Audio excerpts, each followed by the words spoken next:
Hello, ladies and gentlemen. We're ready to begin.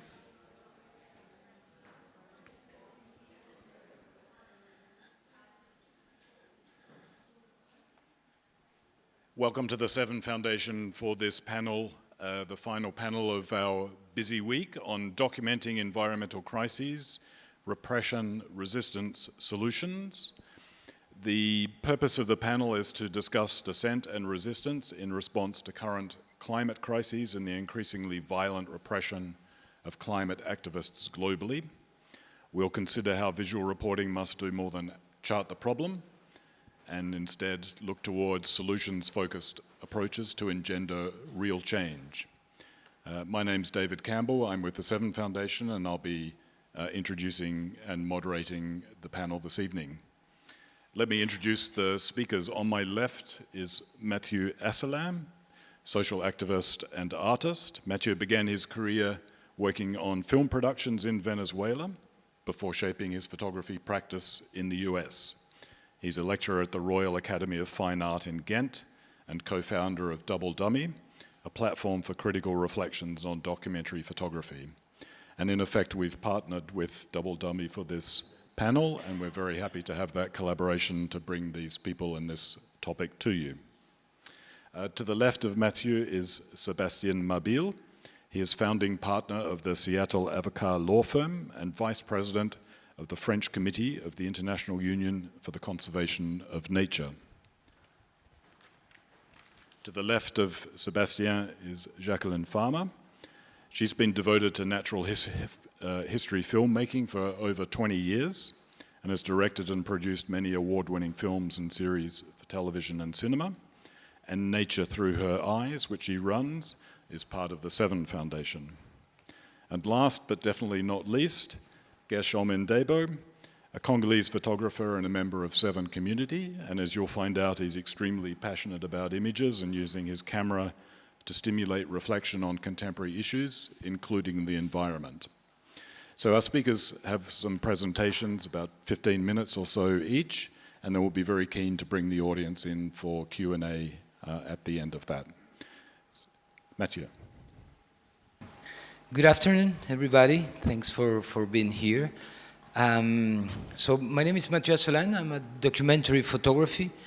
For the last 15 years, I've been photographing subjects related to ecology. I'm very interested in power and how power's structures affect the ecology and what is happening. So I'm here to give a little bit of context of the situation we are today, ecologically speaking. And I think it's very important so we understand where activists come from, and most importantly, why activists do what it does and the consequences that follow these actions. So it's very important to understand that today we call it a climate crisis, but actually it's a climate meltdown. And this is one of the problems we're facing today. It's not just about the rising of temperatures, but at the same time, we're facing a mass extinction of the living. Biodiversity, of course, but big changes in the way Earth exists as we know it today. So the other thing that is very important to understand that climate change and the loss of biodiversity or the collapse of the living is just the consequence of a problem that is bigger, much bigger than that. This is just the consequence of that, and is the consequence of a system. And it's very important to understand that this system has a name. It's not just a system that comes from thin air, but we need to pinpoint that name, and that name is capitalism. This is not just a theory of a lefty conspirationist, whatever. This is facts. This is being really... So, on that terms, it's very important to understand, because we speak a lot about climate change, the loss of biodiversity, and what we can do, but if we don't understand where it comes, all these issues, it's very hard to understand how we will solve and how we will attack this problem. So this is the first thing I need to say. We need to understand that this system is a system that is being designed for this. This is not a system that happened to act in this way, but it's a system that is being programmed and is being constructed to do what it does. This is not a coincidence. And a very good example is when we talk about the geological time of the Anthropocene. What is very, very interesting, because actually where we're living is not a crisis of the Anthropocene. The decisions that have been made until today are decisions that are made by very, very few people, especially, of course, in the north of our planet, Europe, United States, now, of course, China, and many other developing countries that are, but at the very beginning of that, these are decisions taken by very few people. So all this idea of this is a crisis of the Anthropocene, we need to really reflect on that as well.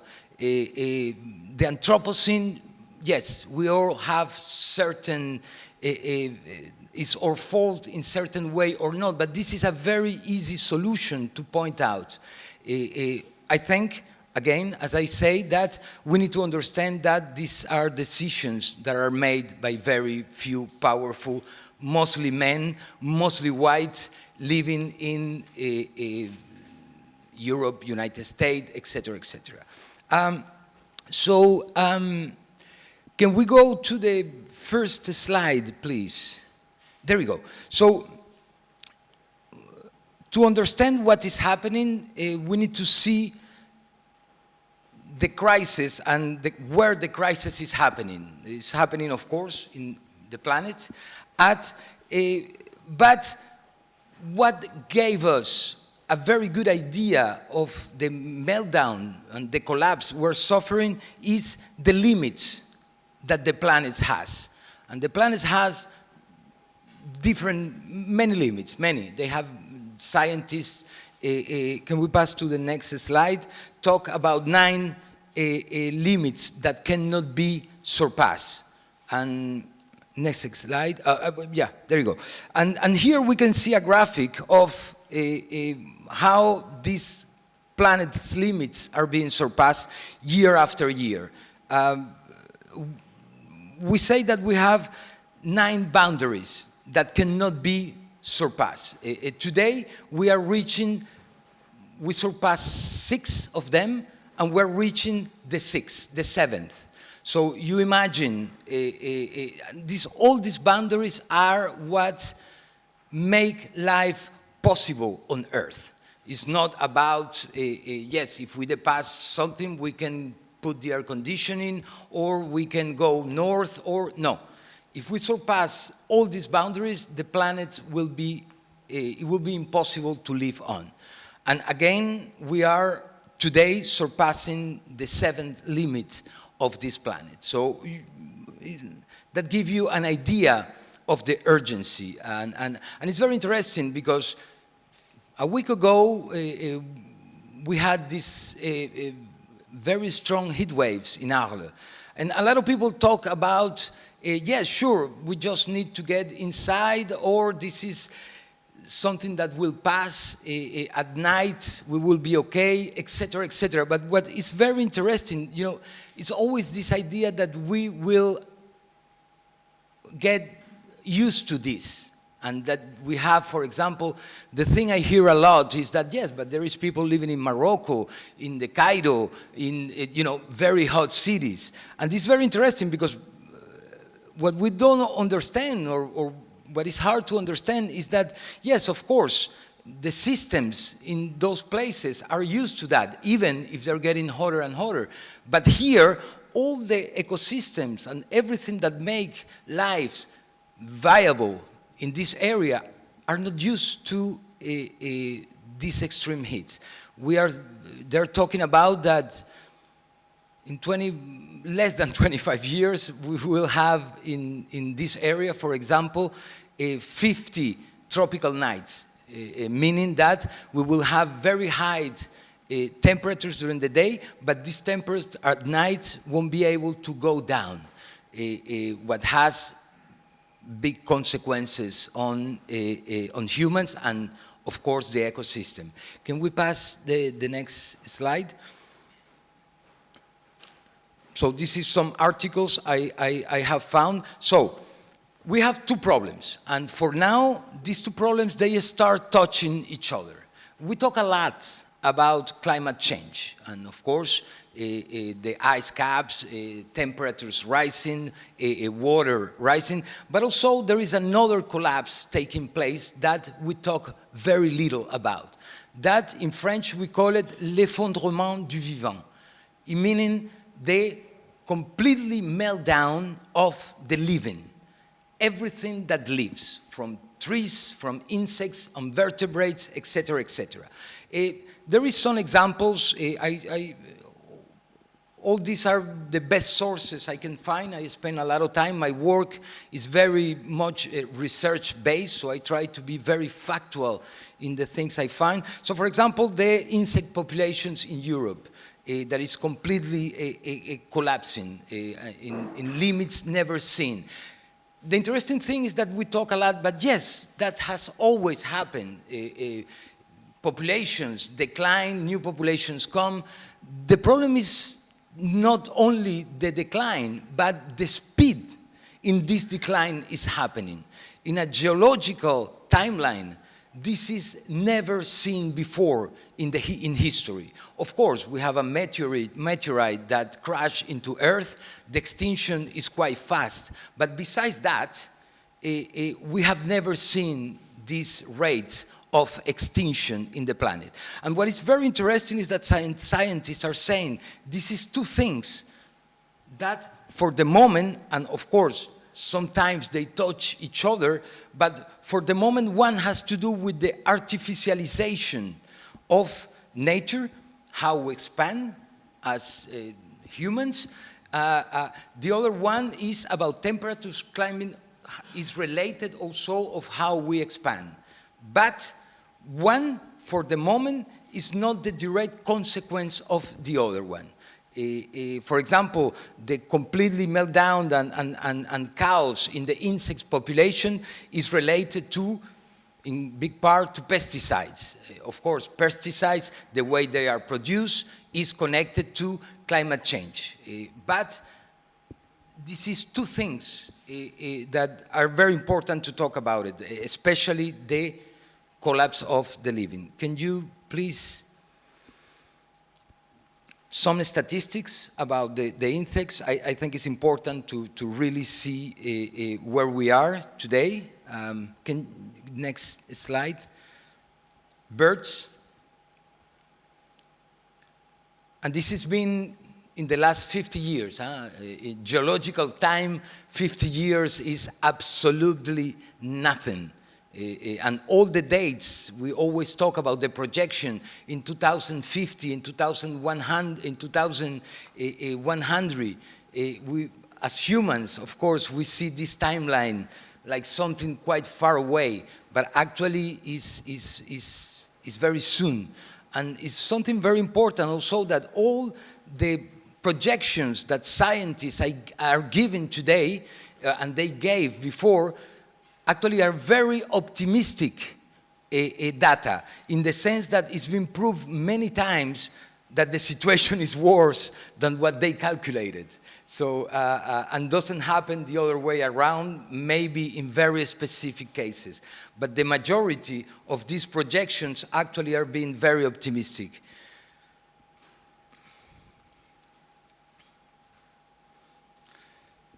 This is another example of resources, of fish, wild fish, how the depletion of fish and wild fish around the world. Can we go?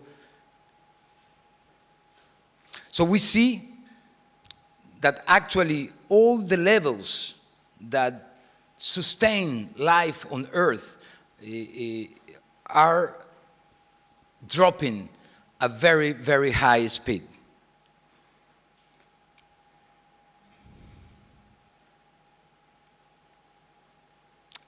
This is, can we go to the next slide?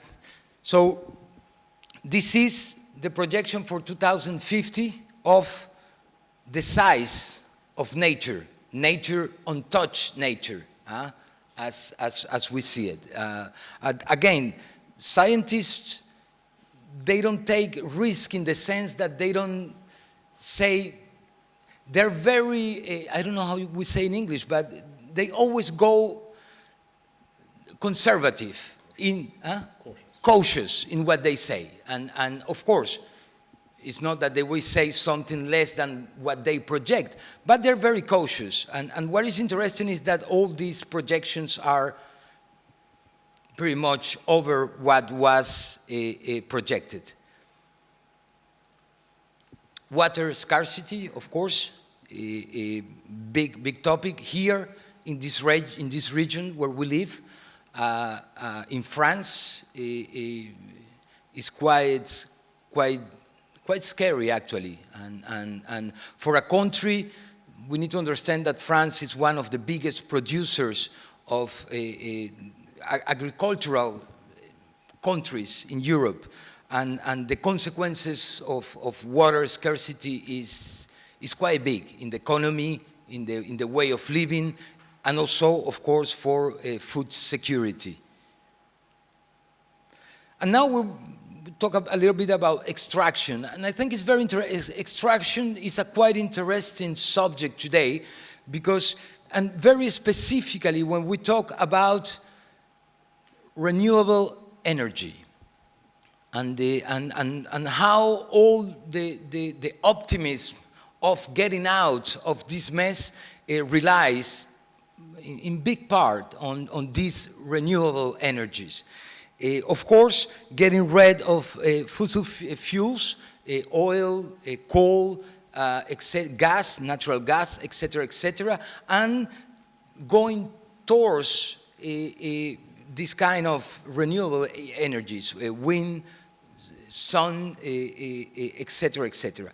But what is very interesting, two things. One is that to be able to power the way we're growing and the way we consume, we will need a lot of renewable energy. And to produce this renewable energy, we need a lot of materials, and we need to extract a lot of material. So what is very interesting about this idea of renewable energy as seen, I'm not saying that everything is bad, but as seen today means we use renewable energy to keep growing the system is already in place. So the solution today of renewable energy is not to stop growing. That is what the scientists say. This is something very important. The radical solution today is to stop growth. Actually, renewable energy comes to keep feeding this machine of violence and destruction. Because it's not a problem of energy, it's a problem of how this energy is used today. And I want to give you a very good example. Let's say that tomorrow we control fusion energy. That is, what they say the solution if we arrive to control it and have produced it, etc., etc. Very close to here is one of the biggest laboratories of fusion energy. It needs very little to produce a lot of energy with no residues. It's the perfect energy. But imagine if we discover that, if with the energy we have today that is finite, how you say it? Finite, imagine if we discover an energy that we can use as we want. Imagine the level of destruction we will face. And imagine, for example, war. We can only make war if we have a lot of energy. We see it, the countries that are more active in war is countries that can afford to have a huge source of energy. We haven't seen that in the First War, Second War, and in the wars that are happening today. So this is why we need to be very careful as well. Sure, renewable energy, for what use? To keep producing, and until today, we keep extracting and consuming oil as never before in history. So renewable energy is just coming on top of that consumption that keeps going. It's not like renewable energy is really taking a bite on the other energies. No, they're growing parallel. So this is very important to understand as well. And of course, where all these rare earth, rare minerals come from. For example, this idea of electric cars. Today, since some time, I'm manning a campaign against BMW and their sponsor here in La Rencontre. And it's this idea, if I have an electric car, I can keep building SUVs. What is completely absurd, because, of course, they need more lithium, they need more materials. So, all these materials necessary to do this transition are finite as well. And the consequences of extractions are quite devastating. Water, etc., etc. So here we have, again, this graphic. We can see how the extraction of raw materials in time, how it's more. Can we go to the next one? So it's very interesting, and you can see, and this is why I wanted to show this graphic. Everything that is a part of the system that is taking us to the brink of extinction keep growing. It doesn't matter what it is. If it's natural resources, renewable resources, oil, production, extraction, everything keeps growing, growing, growing. And the boundaries that allow life in this planet are descending. And this is not a coincidence, of course. I imagine you understand that. Yes, so I just wanted to talk about that. I'm a photographer. I should show my work, my pictures. But I think it's very important to understand the urgency where we are today. So like that we can understand better why these activists and these groups do what they do. And I think it's very important to understand, to talk about violence and how violence, or the meaning of violence, it depends who uses it. If it's the power who wants to keep their status quo, or this is the people who is controlling the narrative of violence and, how they say, the violence of the ecological movements, what leads these powers to punish these ecological movements, and ecological movements that are reacting to an urgency. Thank you very much.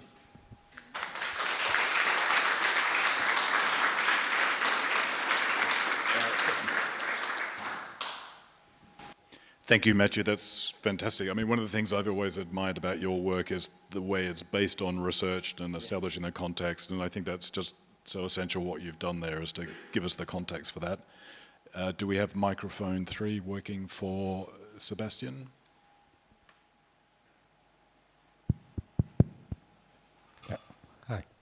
Thank you, Mathieu, and good afternoon. So I'm Sébastien Mabile. I have to recognize that I'm not fluent in English. I will try to do my best to be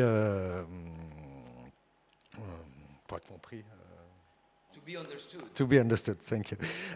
So I'm Sébastien Mabile. I'm a lawyer at the Paris Bar, specialized in environmental law, and I practice environmental law since 25 years, and I live also in Arles, here in Camargue. And I practice criminal environmental law mostly, and also civil litigation against big companies such as Total Energy or Casino Group, representing NGOs or environmental defenders. So I will speak about the environmental defenders situation in Europe. First, you have to know that every day in the world there is at least one environmental defender who has been killed in the world. The most dangerous countries for environmental defenders are mostly in South America, Colombia first, then Brazil, and then Philippines in Asia, but also in Africa, with the situation in RDC is very complicated also. But you have to know also that Europe is not even for environmental defenders. On the situation in Europe, in the world, Europe, and especially even in France, is very degraded since a few years. In 1998, European countries adopt the Aarhus Convention. The Aarhus Conventions promote environmental justice and aims to protect environmental defenders and environmental justice. Environmental justice is three things. First is access to environmental information. If some public authorities have some environmental information, they have to guarantee the access to the citizens. The second is the participation of public to decisions that affect the environment. So we have to associate the public to make some participation, some debates. We are here in Arles. There is the end of large debates about some project, industrial project in Fos-sur-Mer with a big electric lines through the Camargue and the Croix. And so there is a participation, a public participation. On these public participations have to influence the public decision after. And the first thing is the access of environmental justice, the access to the judge, to the court, in aiming to fight some public decisions. So there is this legal framework which guarantee these three things in the whole Europe, and there is also one United Nations rapporteur for environmental defender in the framework of the Aarhus Conventions, Michel Forst, and he's our focal points for environmental defender in Europe, and he also published some report on the situation in the different countries in Europe. In France, especially in France, since 2017, since the election of Emmanuel Macron, we assist with there are several reforms that's restraining access to environmental justice. At first, for promoting renewable energy, considering that people who are against some wind farm project or solar panels fields are the problem, and we have to face this problem. So this is the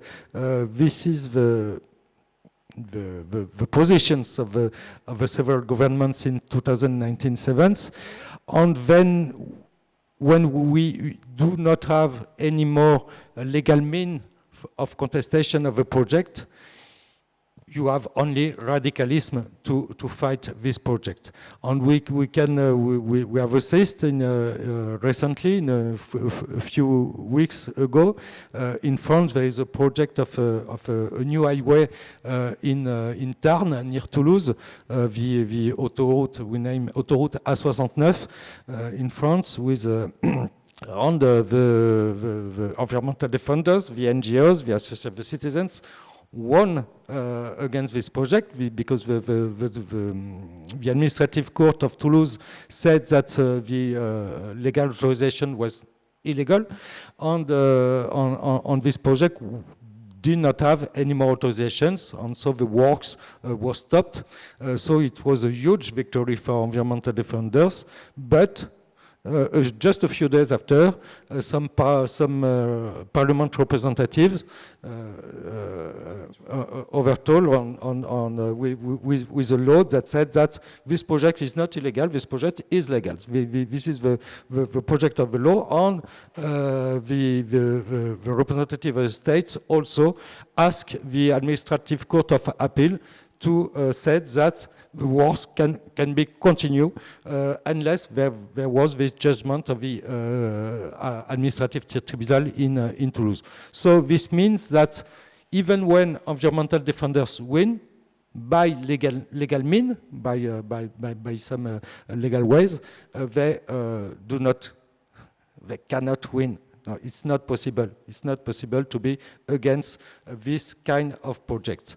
So what is the consequences? The consequences is that when you face a project, when you face environmental destructions, and when some people come to me on what can we do against this project with destruction of some ecosystems, certain species, and so, can say, yes, we can go to the court, and we have to go to the court.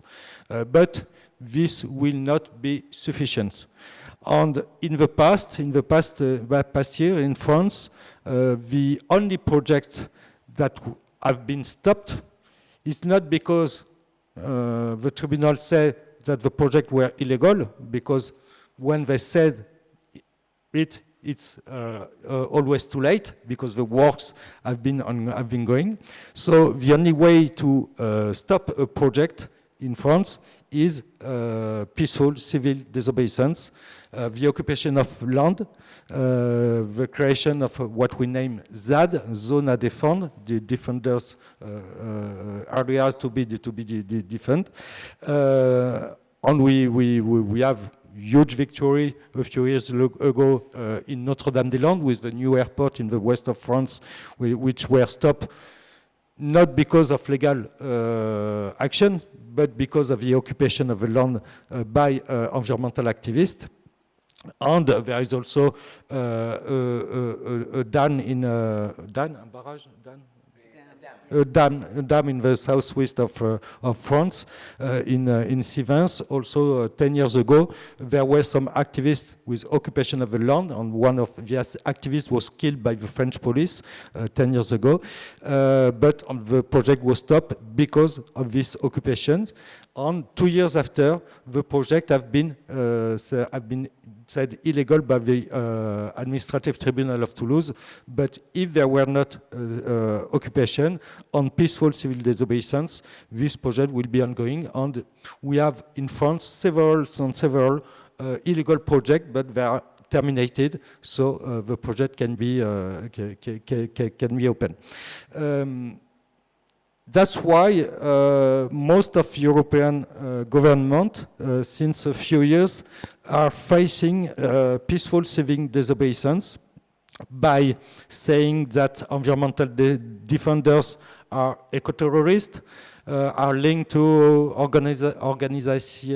criminal organizations, are threatened for democracy, and so on. This kind of public discourse can justify after some police abuse, some law enforcement abuse, and a lot of problem facing activists. The most problematic situation in Europe is the UK, where you have at least some dozen of activists who are in jail only because they were participating of peaceful protesting in the street, of participating to the Zoom meeting to organize a road blocking, or maybe you remember these girls who throw some painting on Van Gogh, little tournesol of Van Gogh, and they are well condemned for more than 2 years in jail. So this is in the UK you have about dozen activists in jail only because they are using the right of peaceful civil disobedience. In France, what Michel Forst said, the United Nations reporter, said the specificity of France is the violence of its police. We have in France the most violent police in Europe, and also with some administrative measures such as interdictions of environmental protest. Since about 5 years in France, mostly 80% of environmental protests are simply saying illegal. So if you participate to the march or to a protest, you will be you will face the police and go to the and also can be go to the court. But the situation is also very problematic in Italy with new law against peaceful civil disobedience. In Germany also, and in Spain, where in Spain, for XR Rebellion is considering as part of terrorist organizations by the national prosecutor of Spain. In Denmark, climate activists are considering as a new crest of terrorism, and it's why this situation is very problematic in the whole countries. What is the solution? The solution is, I guess that the solution, one part of the solution is with the law, because in France we have the chance to have the European Convention for Human Rights, which protect the liberty, the freedom of speech, and peaceful civil disobedience is a part of the exercise of the freedom of speech. So it is protecting and guaranteeing by the European Human Rights Convention. So when we go until the human right, the European Human Rights Court, we won, and we have some condemnations of some countries, including France of UK, but it needs time. So it's why we need we need I say an alliance between photographers, between journalists and environmental defenders, because we have the role of journalists, the role of photographers is huge for documenting this environmental repression, because you will not see, will not speak about this situation in the main medias controlled by the big companies in the world. So it's why we need the support of journalists, and journalists also and photographers also are facing huge repressions sometimes, with some arrest of journalists, even in France, because only because they were documenting on an environmental conflict. So it's why I said that the situation is not good.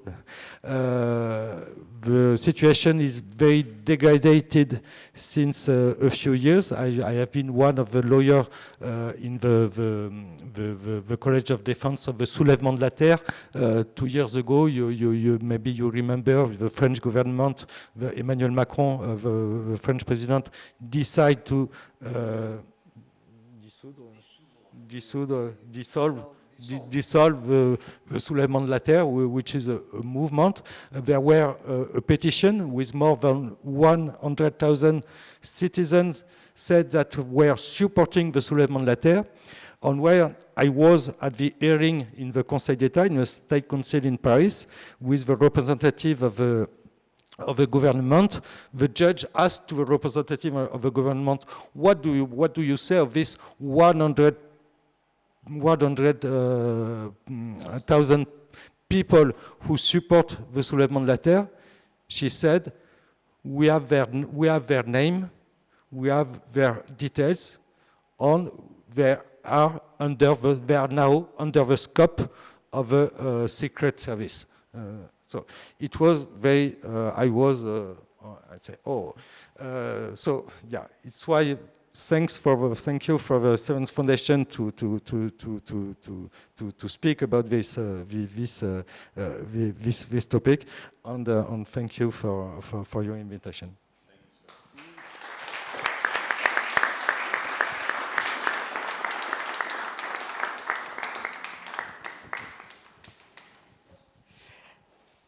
Hello everyone. My name is Jacqueline Farmer. I'm a documentary filmmaker and producer, and I also work with the Seven Foundation leading an education program, training women mostly from the majority world in filmmaking. I'm trained as a biologist, so my specialty is very much natural history filmmaking, and I also do quite a lot of science projects as well. I wanted to start off by showing a little clip from a project that we're working on right now.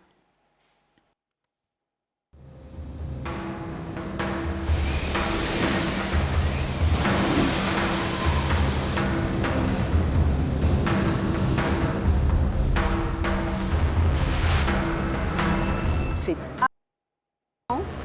que nous, scientifiques, soyons en procès, alors que les vrais criminels climatiques, on leur remet des légions d'honneur. Moi, je trouve qu'on est passé en fait dans une sphère de l'obscénité. We're in the middle of a climate emergency. We're in danger. The whole humanity is in danger, and we're not doing anything. Our government are not doing anything. So I'm just asking the German government to do something now. Jökull is the first Icelandic glacier to be lost by climate change. Now all the glaciers everywhere on the planet are leaving. North Pole, South Pole, Himalayas, Peru, Spain, Alps, Iceland, Norway, everywhere, all synchronized simultaneously. And that has never happened before, and that is so serious.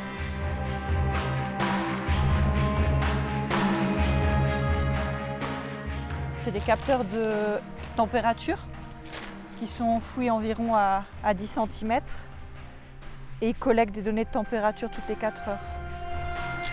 C'est un glacier qu'on étudie vraiment pour son aspect indicateur climatique. Et c'est ce qui fait qu'on revient d'année en année, chaque année, toujours au même endroit. Donc il reste 65 mètres. Alors si on fait un calcul rapide, parce que Saint-Sorlin, il n'y a plus beaucoup de dynamique, plus beaucoup de vitesse. Donc globalement, 60 ou 65 mètres, c'est sûr que ça fait 30 ans. Donc ça, c'est un espèce de calcul à la louche de durée de vie du glacier de Saint-Sorlin. C'est difficile de concilier politique et science, surtout dans des domaines où la science évolue très rapidement. I used to say, when I was talking about climate change, that climate change is serious, certain, and soon.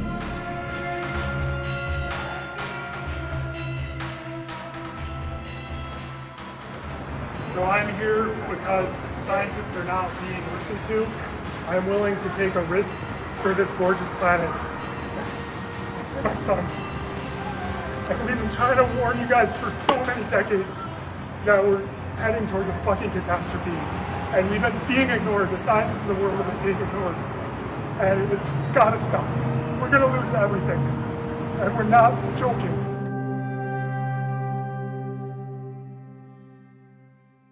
So it's a project that we started working on in 2023, and it started with a peaceful demonstration that was held by a group of about 30 scientists and activists at the Natural History Museum in Paris, and it was this peaceful sit-in. And they had a banner that said, "It is not a crime to tell the truth." They held their sit-in, they came out, they were arrested, and they were fined. A group of 18 of them refused to pay the fines, and that they were then taken to court. So that was the start of this documentary project, which is following scientists at once in their work in the field. Picking up the data on the disappearance of the glaciers and the other work that they're doing in the ocean and in the atmosphere, and as well looking at their motivation to. They're all members of a movement which is called the Scientist Rebellion, which began in the UK in 2020. And it was echoed in France in the same year. There was a big article that was published in Le Monde. It was signed by over 1,000 scientists from all different disciplines, calling for scientists to carry out acts of civil disobedience. I'm very interested as someone who studied science myself in the place of science in our society. And I think what's interesting when we look at what is happening today is when you look back at the history of science, there have been examples for hundreds of years of scientists who have stepped out of line, questioned the norms of society at the time. I mean, I think everyone here probably knows about Galileo, when he questioned, the societal norms that the Earth was the center and the sun moved around the Earth with and yet it moves. He was put under house arrest for that, threatened with being burnt at the stake. And there are many other examples of scientists stepping out. Rachel Carson, a marine biologist who you may know, who was the first whistleblower on DDT, published a book called Silent Spring, and called attention to the disaster of the pesticides and chemicals in the natural world, and the collapse of biodiversity that followed with the use of those chemicals. And then if you look at the scientists today who are, taking part in these acts of civil disobedience, people like Rose Abramoff, Peter Kalmus, who you saw, who chained himself to Morgan Chase Bank. Rose Abramoff lost her job. She was fired from the National Oak Laboratory in Tennessee for standing up in a scientific and earth science conference, asking other scientists to march with her in the street. She was fired from her job for that. There are examples of many other scientists across America and Europe who've lost their jobs, been fired. Gianluca Grimaldi, who was fired for refusing to take a flight to New Caledonia, where he was carrying out some research work. He was fired by the financial institution he was working for in Germany. So, I think it's a very interesting, as we would say in French, portrait en creux. It's a way of looking at what is important to our society when we see how society treats scientists who are so desperate. most of these people, and I wanted to read you actually a little quote from a ecologist, a French ecologist who's a specialist in tropical spiders, who's also a member of Scientists Rebellion, and she said, I'm going to tell you in French first, then I'll translate it. She said, on ne fait pas ça par gaieté de cœur, on ne fait pas ça parce qu'on est des casseurs, loin de là. On est plutôt un collectif de première de la classe, tellement désespéré qu'on en vient à prendre des risques juridiques pour alerter. So we don't do this for fun. We're not troublemakers, far from it. We're more like a group of grade A students, so desperate that we're willing to take legal risks to raise the alarm.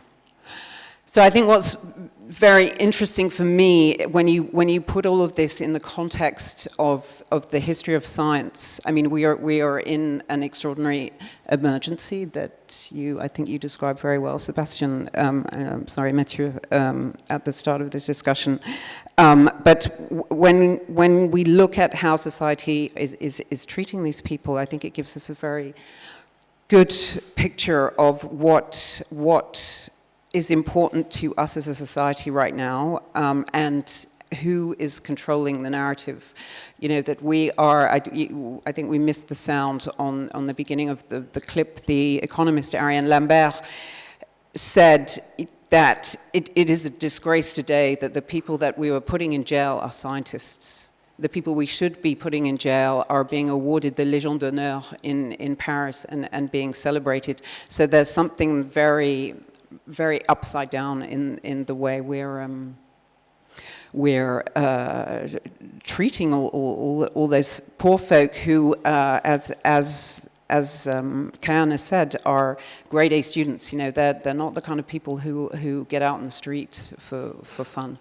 So that's a project that it's a long-term project that I think we'll have finished within the next year or so. A big question for me around all of that with these kinds of film projects is how can we get them out to, this is a film project that is going to be delivered to Arte, so the Franco-German public broadcaster here. Arte's audience are folk like me, between 50 and 70.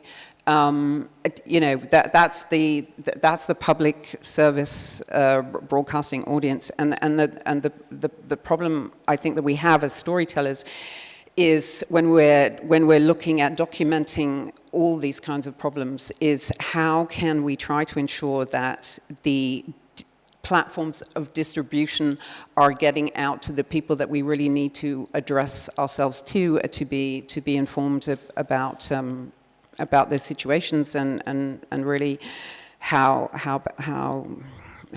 bad the situation is. But maybe that's something we can talk about a little later on, because I think it's a very important question. The other thing I wanted to talk a little bit about in a more sort of positive light, hopeful light, I think, is some of the work that we're doing with the Seven Foundation.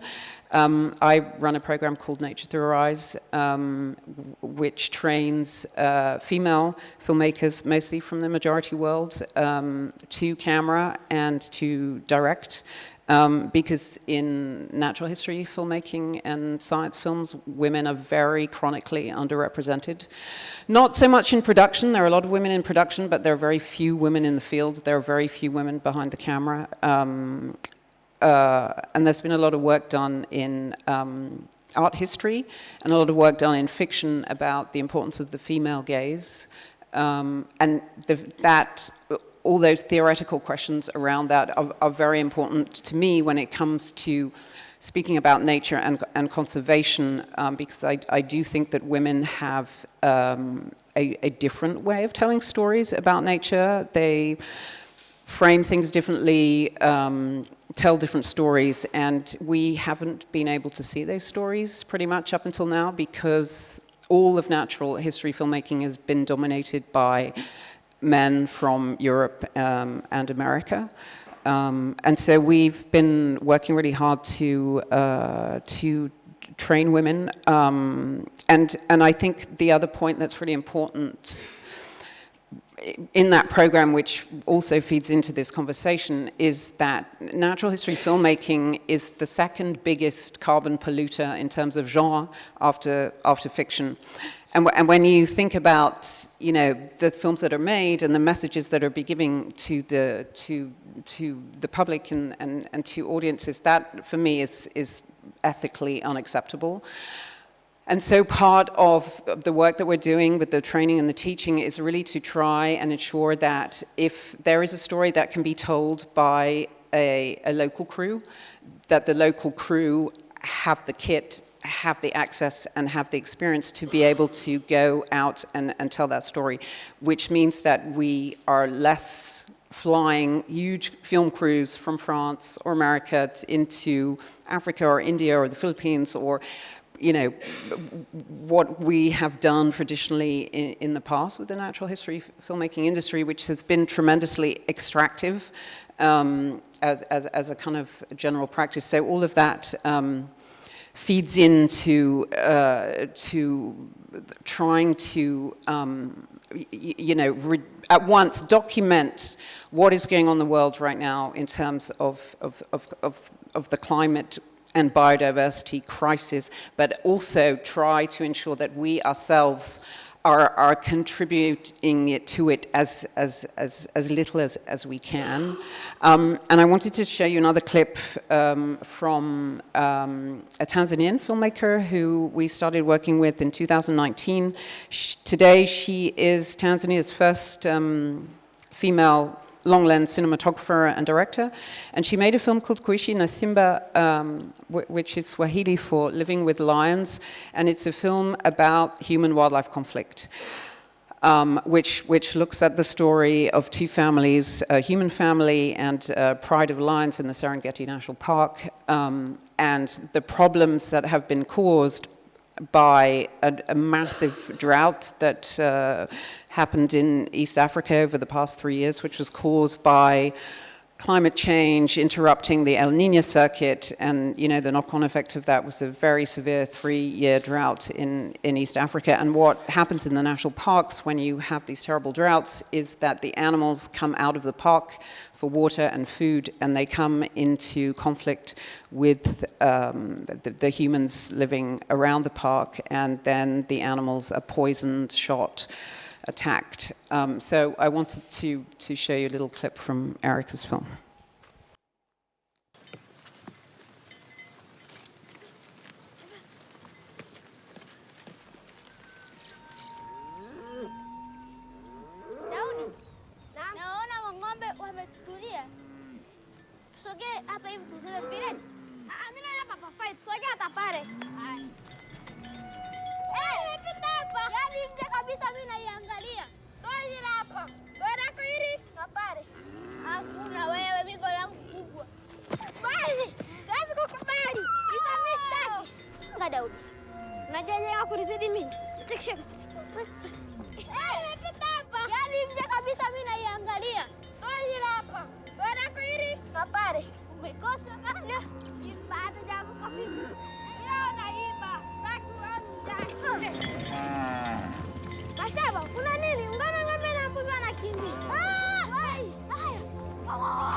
Wanasimba wanapokuwa na njaa, simba jike hatulii wala hakati tamaa.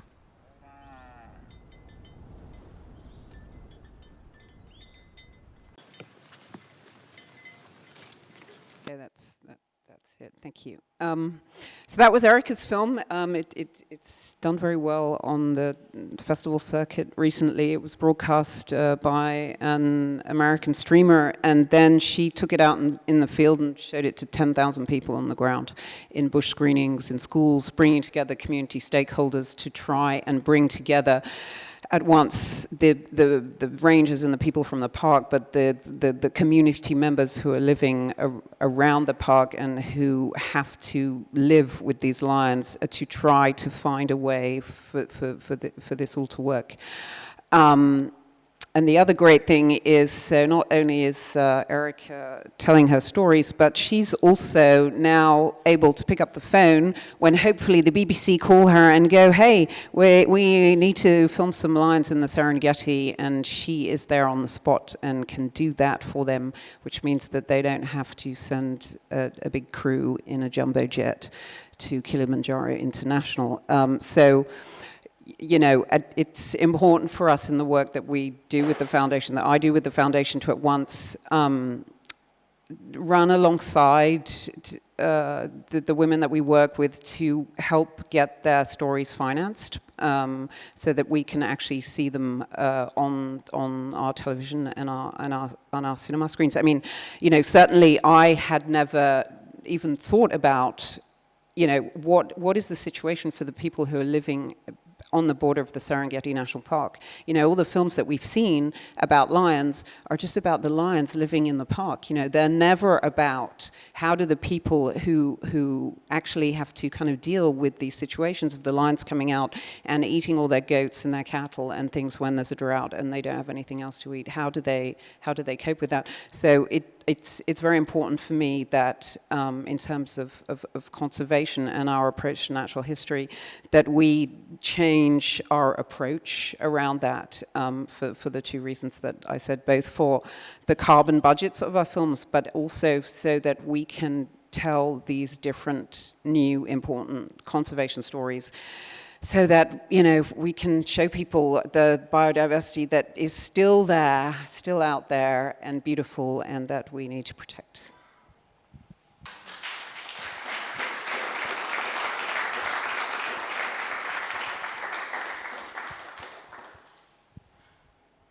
Thank you very much.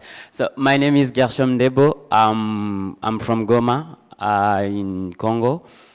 I'm a visual storyteller. I'm covering news in DRC and around the continent. And also I'm covering environmental issues, of course. So in terms of forests, in terms of minerals, every time when we talk about Africa, it comes first, because many countries around the continent, they are on another side, richest countries, and another side, they are going through wars or civil crises. And for us, forests or river, they have that spiritual value because they help us to stay in kind of sustainability for our life. So people are worshiping them, and that, you know, it's kind of, we try to keep this for many years because it gives us life. During war, in need of power, in need of natural resource, of a multi-millionaire or big company, countries, they have been going through many stuff. And in Mozambique, especially during the civil war, the Ngorongoro National Park lost 95% of the biodiversity because the war took more than a decade, and people pay the price, animals pay the price, and, you know, everyone have been impacted by that. But for now, since 2008, communities try to restore the park, the Gorongosa National Park. And that is led by local scientists. And for me was like, I never, you know, we still, I'm 26, by the way. We're still young, and when question about climate change is like maybe for other people. And I find young scientists who are looking solution on climate change every single day. They are living in the park, they are going out early morning just to try to rediscover what stay in the park and how we can just keep it and still keeping that sustainability for our life, and work alongside with communities just to find solution. They are speaking the same language. They have, we are going through that community, how can I call it? Connaissance indigène, community learning, you know, is old people who teach us how to live, how to take care of our nature, because, you know, it's like generation by generation. And for young scientists, because old people, they know exactly how was the forest, how they keep the forest for many years before the Civil War. So community and young people, they are going to old people and try to learn more about how you keep this before the Civil War, and how with science now we can keep it. Because they used to heal themselves through the forest. They know exactly how to keep clean water, because they don't have to use something to make it clean. They're just drawing from the river. So how they do that? Young, they are going and learn more about that. And yeah, and the Mozambican young scientists, for me was like, maybe it's time to share this story. As a storyteller, I can contribute to take picture, use my talents, and share with other young around Africa and around the world to say, yeah, this happened here, and it's possible. Maybe for us also, we can try it. Because for me, to restore is to make an investigation,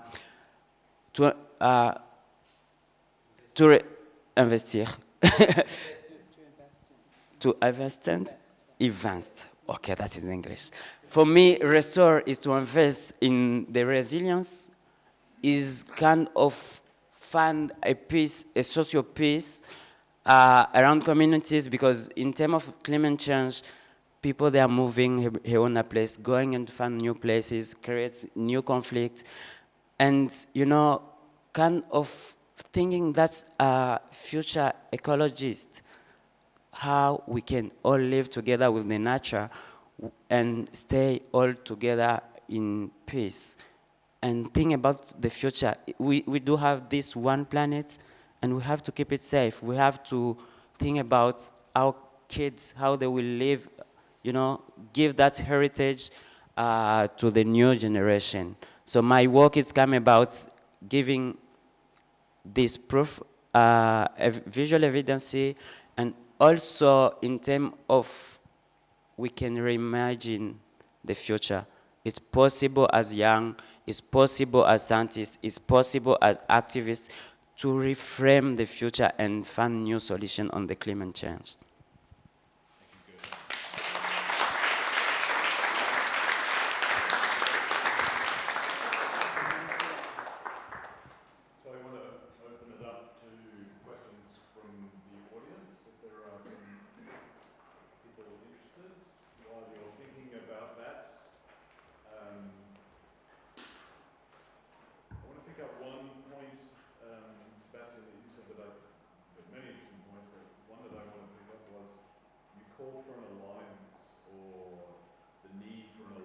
Between photographers, journalists, and activists.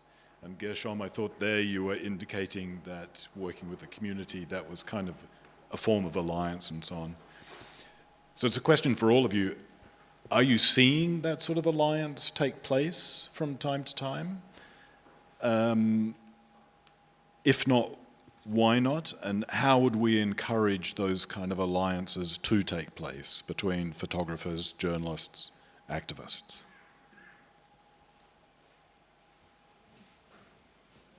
Yes, there is.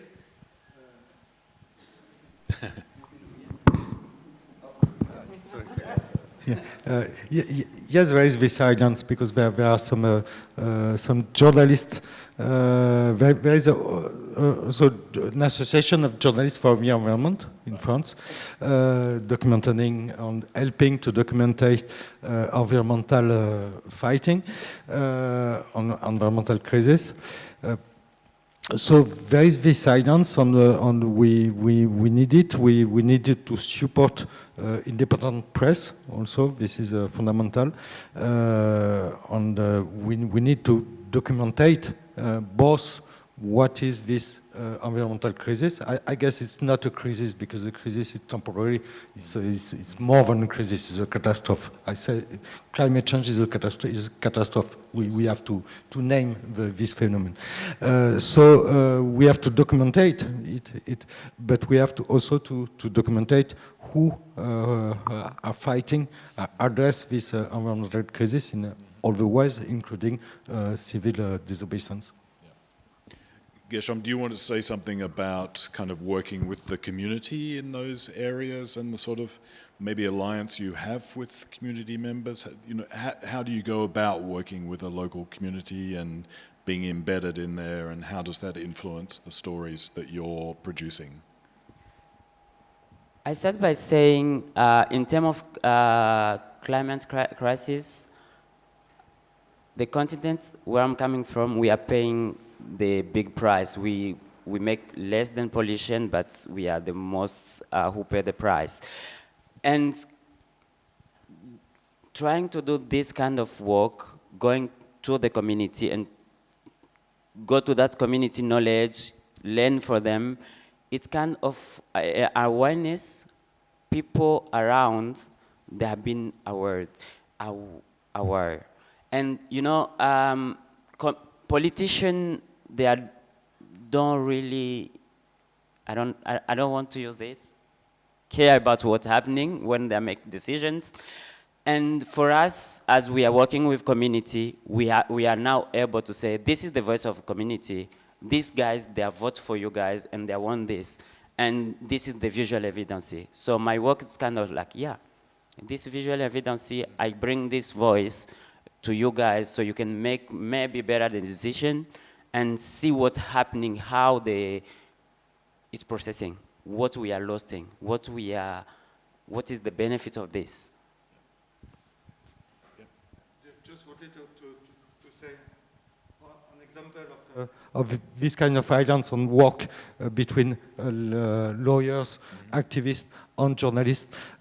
I represented a case in France. I represent indigenous representative organization of the Brazilian and Colombian Amazon. And we have a trial against Casino supermarket, French supermarket company, because of its supply chain of beef in the Amazon, contributing to deforestation and invasion of indigenous territories are the violation of human rights of these communities. On many evidences are brought by a group of journalists in Brazil named Reporter Brazil, and they get some work of investigation on the field and bring us some evidences to help the indigenous community to win against this French company. And Reporter Brazil won the Goldman Prize. The Goldman Prize is the equivalent of the Nobel Prize for environmental defenders. And for the first time, the Goldman Prize was done to Reporter Brazil, which is a group of journalists, and not activists, but environmental journalist activists. Super. So, question down the back, Andrew. Bring a microphone to you. Thank you.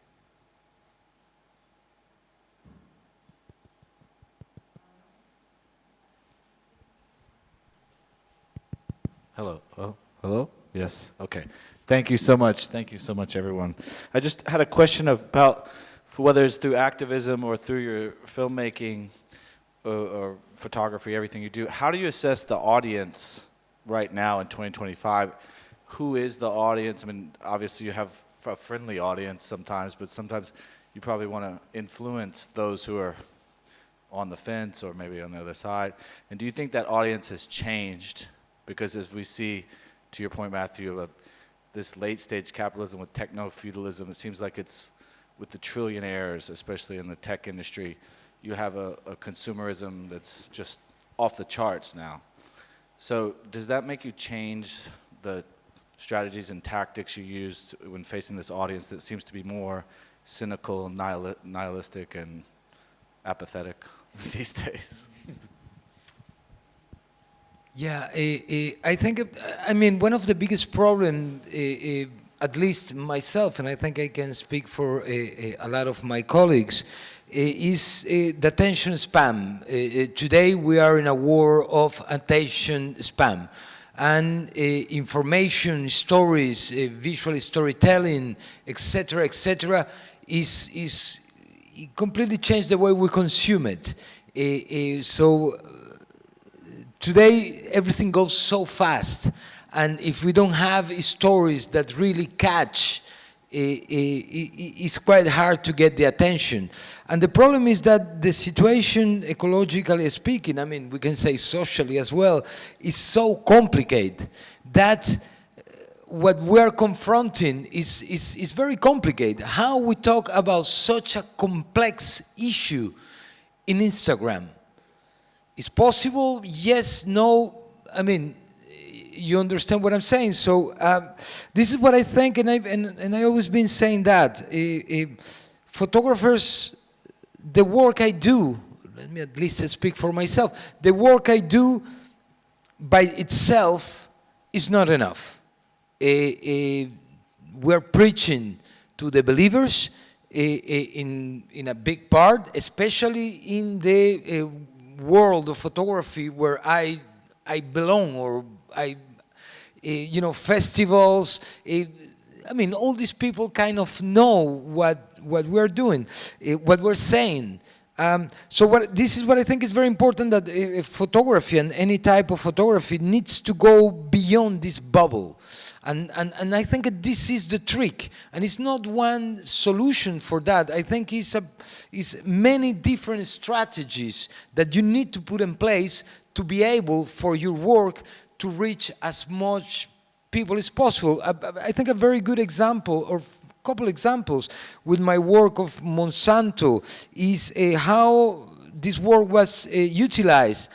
Of course, I belong to the world of contemporary documentary photography, but at the same time, how this work was utilized by the very important newspaper many times to denunciate Monsanto, and how this work, you put it available for this kind of thing. It's not about galleries, it's not about museums, but it's about that too. And I think that is very important, the ability of your work. And how, for example, of course, I have a beautiful book of Monsanto that costs 55 euros, and you buy it and it's very fancy and all that, but at the same time, how the people can afford that? So we put together a newspaper, and we try, and actually the newspaper is for, 12,000 copies downloaded, give it away, etc. So to go back to your question, I think the answer is how we attract the right public. First, I don't think it is the right public. I think everybody is the right public. Nonetheless, there is a public that is right that has less access to it. And yeah, it's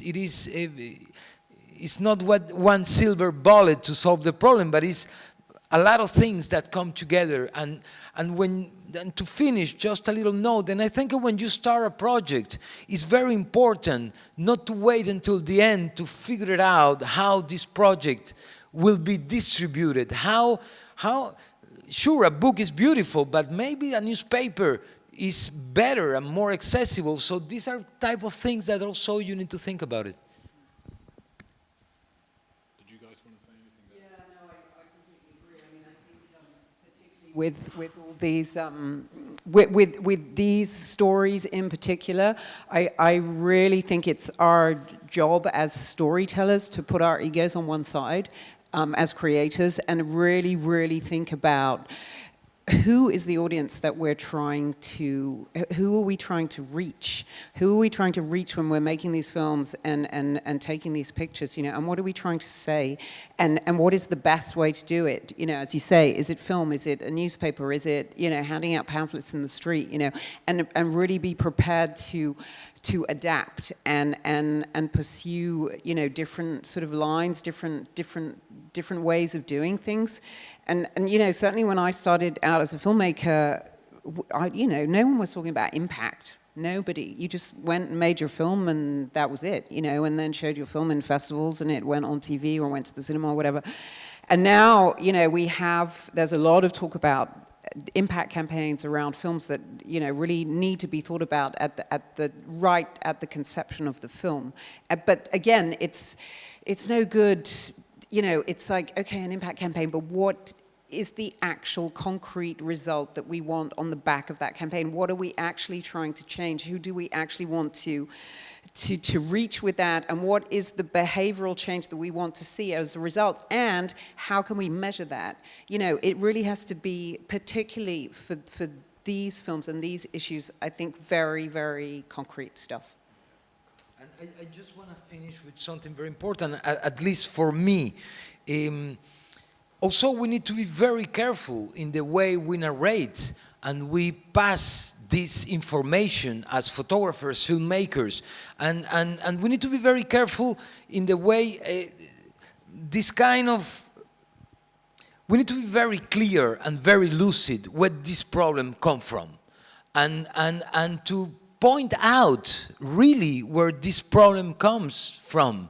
It's not something that just fell onto us. This is a systemic problem, and this system needs to be addressed on what we do and the way we speak. For example, it's very hard to listen to talk about capitalism and how capitalism is at the very core of this ecological violence. And so I think that this is another very important point. Who they are, and we know who they are. Of course, we are not violent. We need to be based on facts, etc., etc. But we need to be very careful with this, as we say in French, état des lieux. We're just there to see what happened, and we bring that and we show what happened. But it's very important at the same time to show where that comes from and who are behind all these problematics. I just wanted to add that. Yeah. Other questions and comments?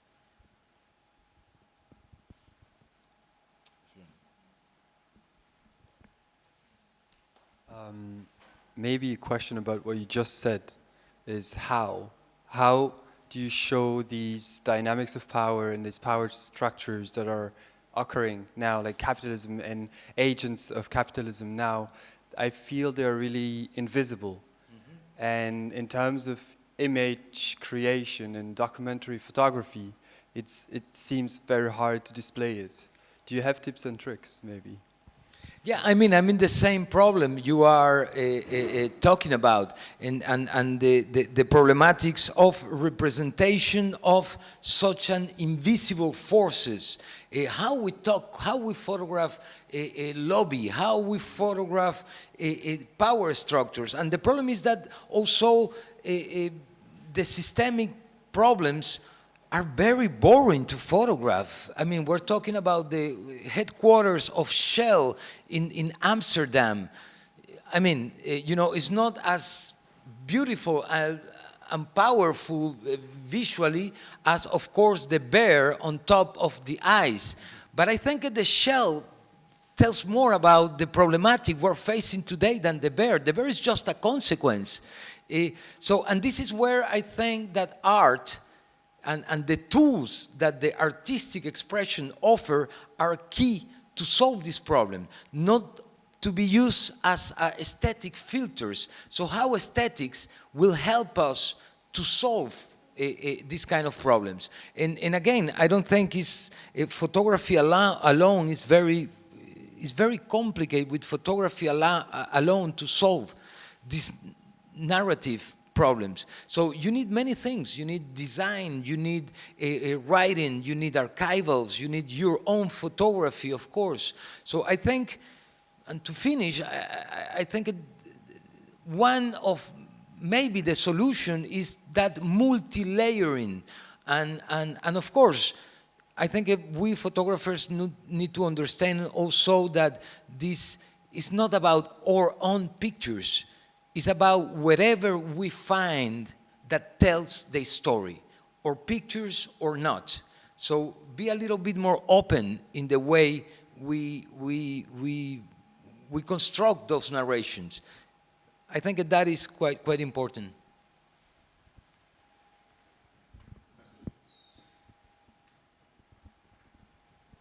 Just while you're thinking of another question, I was really struck by, you had at the beginning of the presentation this nice phrase where you said it's important to document not just what is dying, but who is doing the killing. Yeah. And I think that when you think about narration, what you're talking about there is the narrative starts in a different place. Yeah. And it also moves kind of from in English we would say like the third person passive narrative of there is something out there dying, I'm just going to photograph that, as you said, towards the first person thing is that someone is doing the killing. Yeah. Let's photograph that. Still leaves open the question of aesthetically or visually how you're going to do that. But then I think about, the photographer escapes my name, but he did a project on the international arms trade and went to weapons fairs and arms fairs, something like that. Yeah. I mean, literally that is part of people doing the killing. So the subject matter has to change. The starting point of the narrative has to change. You have to do the other things as well, but then you have to attribute more agency to who is responsible for this. And it's not easy because even in their world, it's very hard to confront with this type of work that are very articulated in the way that who is doing the killing. And you know, I have feedbacks from directors of festivals, from people in charge of placing works here and there that says, yes, but we need something softer. and what is very worrying, you know, in the situation we are today, to give a soft message about what is happening is the worst we can do. We are just slowing down the really things we need to do to at least change. And again, it's not about stopping or changing climate change. As scientists say, the tsunami is coming. What we need is to build resilience and to understand the way we're going to face what is coming. So more time we buy, better we will be prepared to receive what is coming. But what is coming is coming. It's not, there is no doubt about it. Yeah. You know, I think there's been, certainly in the television industry, there's been a very long problem with the gatekeepers. David Attenborough is 99 years old, right? He just made a film, I don't know if anyone's seen it, about oceans. Has anyone seen that film? Yeah.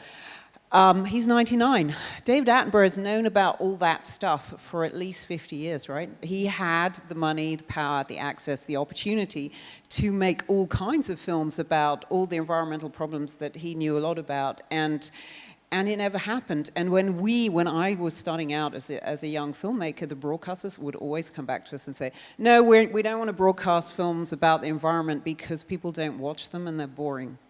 And that was the problem that we have been faced with for 30 years. You know, that the gatekeepers, be they the rich capitalists who are holding the galleries, or you know the state broadcasters, shut the door and say no. Either we're not interested, or the public are not interested, and we're not financing. We're not doing it.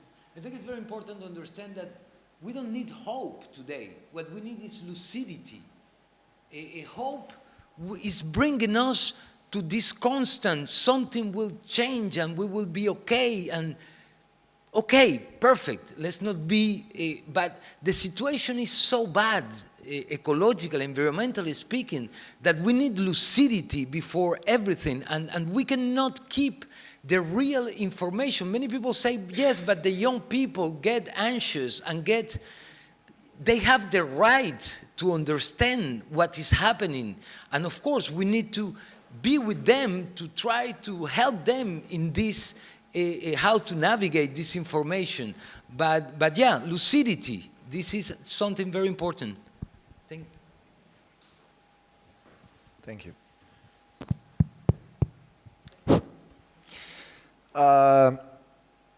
Well, my question is very simple. You all are doing a terrific job, and it's true. I know Mathieu and the complexity of the research, but then how you can face when the President of the United States, in 3 words, drill, drill, drill, just break down the narrative and is able to talk to millions of people like that. Because the problem is the narrative today. I understand, you understand as me, we are living in an epistemological bubble. So we talk to the people that want to hear and that already convinced. The big job is to build a bridge and convince people that do not listen anymore. Do you have any serious, how you say that, serious track to follow? Because that is the real problem. Yeah. No, yeah. This is, I think, one of the big walls we're facing. But I think the solution of that is to be pretty much in the same page of what is the narrative we need to put out. Because individually, it's very, very complicated. You know, but I think as a collective of artists, photographers, filmmakers, writers, if we agree that more or less with the freedom each one have, but more or less this is the narrative, I think that this is the first step, and not to fall into what is the narrative we're asking to show. And really confront this like, no, this is not the narrative. The narrative is another. Now, how you put that into work, sure, this is very hard. Nonetheless, I think we have, as artists, citizens, ecologists, lawyers, a moral responsibility of saying, no, we don't agree with that, and we will do whatever is possible to change this narrative. Is utopic? Yes, but I think we are in times of where utopic ideas need to start coming. We are in such a situation, desperate situation. It's a picture that inspired me a lot. Not because the picture is very well done, or a big photographer, a famous photographer did it, but it's this picture of this huge group in Second World War, this huge group of Nazis doing the salute, and it's somebody in the middle of this huge cloud of people doing the Nazi salute with his arms like this. And this moment is like, this guy changed what happened during the Second World War? No, but it's a precedent, and it's something where we can look at it and say, you know what, it's important. So I think that this is our work. And I guess I'm convinced that we have to also to change the narrative, because since 50 years at least, we say the colibri theory, we said that we are all part of the problem and we are all part of the solution. And if we pee under the shower, we can address the climate change. That's one of the part of the solution. We have to change this narrative and to say that climate change kills people. Every day in the world, thousands of people killed are killed because of climate change. Most of people killed by climate change are not responsible of climate change. And there are in the world, in each country, in each part of a society, there are some responsibles and some victims. And we have to say who are responsible of the problem, who are the victims of the problem, and to say to who's are responsible, because the problem of climate change, the problem of the ecological crisis is not because we are human. It's not how le mode de vie. It's not the way of life of the humans. It's the way of life of a little minority of the humans. And maybe we are part of this little minority, and we have to be to know that we are part of the problem. But the world humanity is not the problem. And there are some countries have huge responsibility, some people have huge responsibility, and most of the people in the world, at least 80% of the world, are only victims and not responsible.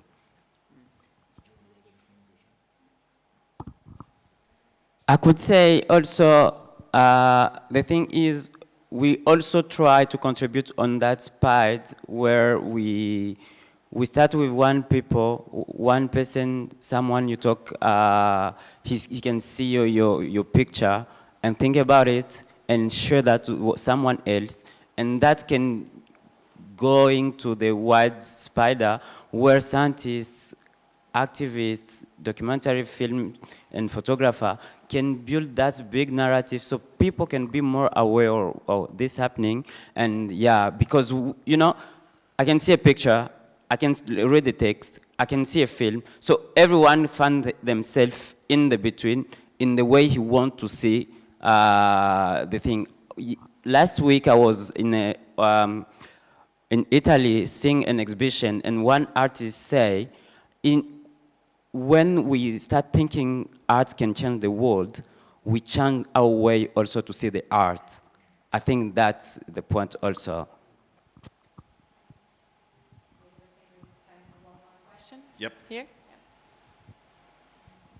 Yes, my question is to Guerchom. I would like to know, you hear me?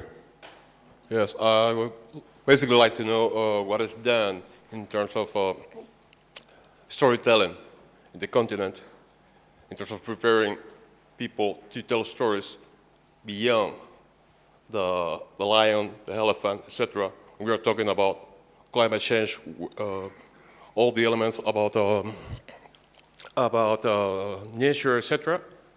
And in terms of telling the story that of people dealing with those aspects of those difficulties in part of society, okay, like conservation of these ecosystems. The history of the people, the stories of the people around that phenomenon. That I mean, also linked to the fact of mining, what you had over there in your area. What is done in terms of preparing people locally in order to develop this kind of stories beyond people facing trees, and etc., etc., etc. The kind of visual storytelling that we are getting used to, and speaking about changing the narrative, what the market is expecting to see when dealing with certain topics like that. Can you just short the question?